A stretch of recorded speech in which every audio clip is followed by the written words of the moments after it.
Have you ever wondered why we celebrate the 12 days of Christmas? I remember some years ago, I used to think, oh, if I'm going to celebrate the 12 days of Christmas, I got to get started somewhere around December 13th. I've since realized that the 12 days of Christmas are actually quite powerfully symbolic. So there are two major branches of Christianity. There's Western Christianity.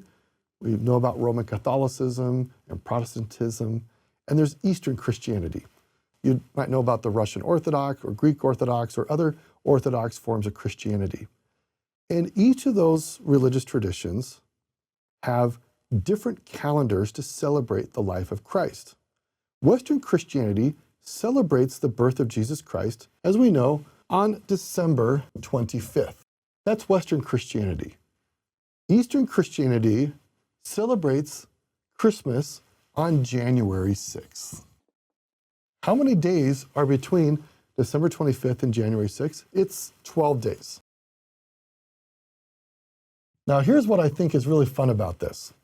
So you have 12 days of Christmas from the Western Christian perspective or the Eastern Christian perspective. Now, how did Christians come up with these dates?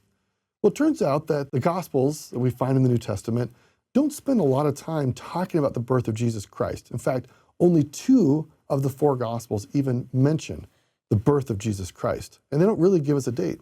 Instead, the Gospels focus most of their time and attention on the mission of Jesus Christ, and particularly his last week that led up to his death and resurrection. So how did early Christians come up with these 2 dates? Well, early Christians believed that certain dates were symbolically significant and that key things would happen on those dates. So, for example, the Eastern Christians believed that the death of Jesus Christ happened on April 6th.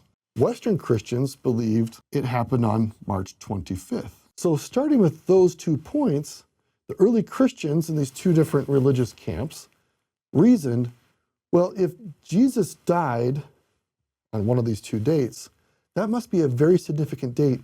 Maybe this was the date that he was conceived. And so for Western Christians, if Jesus was conceived on March 25th, 9 months later would be December 25th. If Jesus was conceived on April 6th, then he would be born on January 6th. And that's where we get the 12 days of Christmas, from Western Christians and Eastern Christians, each trying to determine the date that is most symbolic for celebrating the birth of Jesus Christ.